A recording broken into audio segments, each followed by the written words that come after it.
संसार में ऐसा कोई संबंध मत स्थापित करना, जो संबंध बनाओगे वो संबंध एक ना एक दिन तुम्हें दुख देगा। बेटा चला गया कहीं आगे तो माँ रोएगी, पति चला गया आगे तो पत्नी रोएगी, हाँ, माँ बाप चला गया समय से पहले तो बेटा रोएगा। केवल जीवन में रोना ही तो है। इसलिए ऐसा संबंध बनाओ जिस संबंध में रोने का सवाल ही नहीं। इसलिए परमात्मा से संबंध बना लो, जो परमात्मा से संबंध बनाएगा वही सुखी होगा। अटूट प्रेम करना है तो परमात्मा से करो जी। इनसे संबंध बना करके इनसे पूछो कि लाला आज का तापमान बहुत था लाला, मैं एसी चलाना भूल गया बेटा। भले नहीं लगा है लेकिन बोल तो सकत है। 99% व्यक्ति के घर में आज भगवान के लिए कोई व्यवस्था नहीं। अपने लिए एसी कूलर सब लगाए हुए लेकिन मेरे लाला के लिए कुछ व्यवस्था नहीं। हाँ, तो तुम स्वार्थी हो कि नहीं? जिसने तुमको दिया है उनके लिए कोई व्यवस्था नहीं है। अरे उनके लिए तुम व्यवस्था करो रे भाई, भगवान तुम्हारे लिए व्यवस्था करेंगे। तुम एक कदम बढ़ा करके देखो, मैं तुम्हें 10 कदम बढ़ा करके तुम्हें उठा लूंगा। ये तुम्हारे लिए कर्म क्षेत्र है, तुम्हें तो कर्म करना ही है। हाथ जलाओगे तब कहीं भोजन पाओगे। थाल में आने के बाद भी चावल दाल को मिला करके खाना पड़ता है भाई। ये हमारा कर्म है। नहीं ये भोजन मेरे लिए बना है ऐसे तुम कहते रह जाओगे तो भोजन कर नहीं पाओगे। इसलिए विश्वास में पूरा संसार टिका है। तुम्हें विश्वास होना चाहिए परमात्मा के ऊपर। ये विग्रह नहीं है, ये मूर्ति नहीं है, इसको मूर्ति समझने का कभी भूल मत करना। सुने हो एक भजन चलता है, भगत के बस में है भगवान, भगत के बस में है भगवान।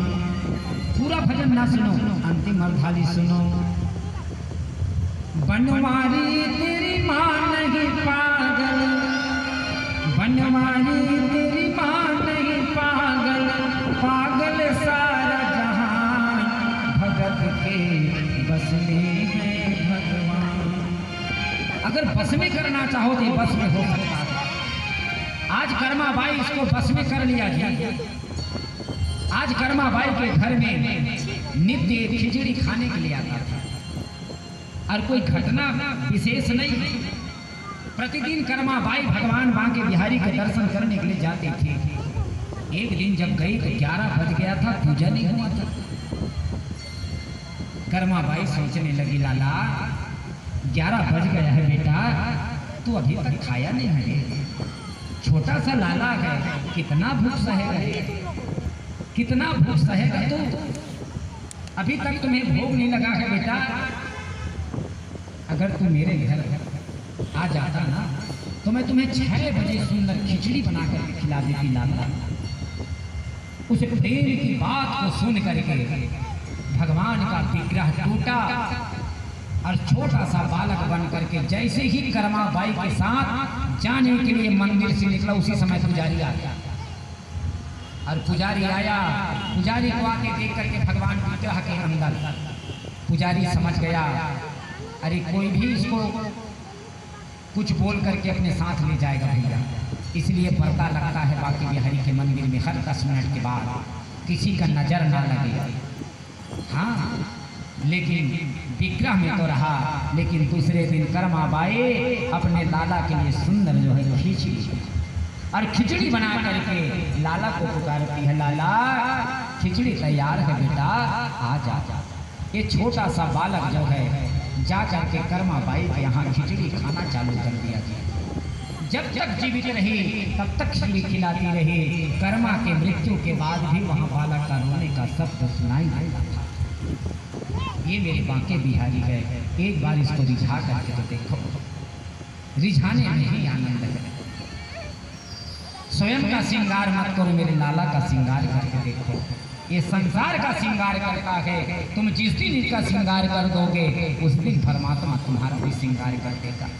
हाँ, आज इंद्र ने कहा नारायण कवच को धारण कराया है विश्वरूप, और जैसे ही नारायण कवच को धारण किया वैसे ही महाराज दूसरे दिन का यज्ञ कर रहा था ये विश्वरूप, वैसे ही आया और देखा देवताओं को उच्च स्वर से और अपने परिवार को निम्न स्वर से देखा था। क्रोध में आया इंद्र, निकाला तलवार और विश्वरूप का गला काटा, और जैसे ही गला कटा महाराज उनके गला के कटने से